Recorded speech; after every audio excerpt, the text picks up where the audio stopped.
Our top story, Amazon, again, really robust numbers, but the big news is a leadership change at the very top. Jeff Bezos, who built Amazon into the world's top online retailer, is taking on a new role. He'll be becoming executive chairman, while Andy Jassy, who's a head of Amazon Web Services, will take over as CEO.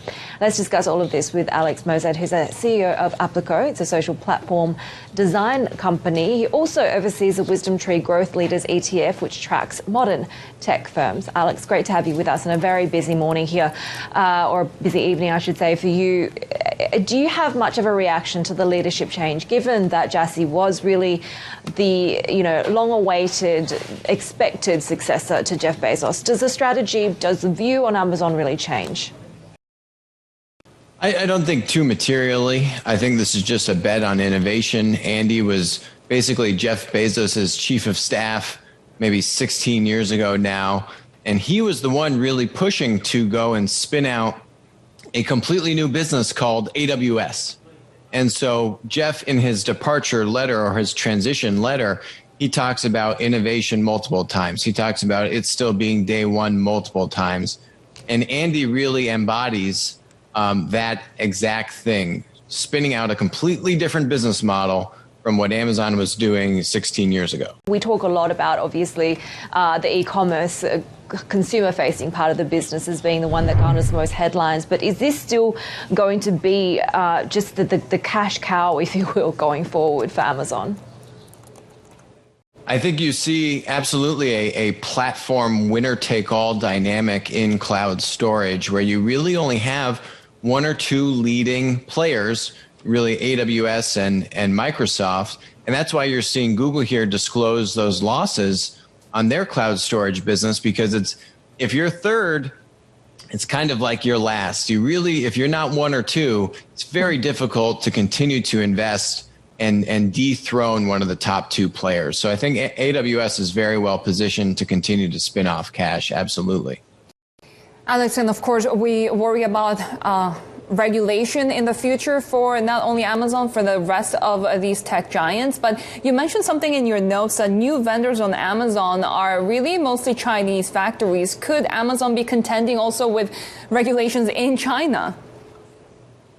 Yeah, Amazon is getting close to the sun when it comes to how they play with China. There are a lot of sellers in the U.S. and elsewhere that would just buy off of Alibaba and resell onto Amazon. 75% of the new sellers on Amazon over the past couple of months have been Chinese factories. What that says to me is that Amazon is actually cutting out Alibaba, going directly to these factories in China. And that could certainly ruffle some feathers in China, in the CCP, and certainly at Alibaba, that Amazon is just digging its heels in much more aggressively on the supply side. Let's talk a little bit about regulation now for Alphabet. And of course, we have seen really Alphabet's confrontation with Australia as well, threatening to pull out Google search from the country. They're now saying that they signed partnerships with about 450 news sites. What do you make of this controversy and where this is headed in terms of regulation, not only in Australia, but just across the world? I think what your Australian Commission has put together is actually really fantastic. I think they should go through with it if, assuming the law passes and gets made into a bill. I don't think I think you should call their bluff. I don't think they will actually leave Australia. I think Facebook is pretty scared of this law as well. But when platforms become monopolies, which Google and Facebook clearly are, the monopolies take advantage of their suppliers, of producers, as we call them. That, in this case, would be the media companies. The media companies are squeezed. They've basically been put on the brink of bankruptcy here. To me, there's nothing wrong. I actually think it's a fantastic way to look at it, to say the government is going to support media companies, the creators of all this information, to get their fair share of payments from the tech monopolies that have absolute leverage over the creators, as we have seen. So I hope that not only will Australia go through with this, I don't think Google and Facebook will actually pull out of the country and the continent for that matter. And then I think you'll actually see a bunch of other countries around the world follow suit. Google should probably leave, but I don't think they will. They'll be able to go through with it. Talking about monopolies, what about what we're facing in the financial world and this democratization when it comes to investment? What do you make of this Reddit-fueled frenzy that we're seeing in the retail trading segment, and how it's also fading away?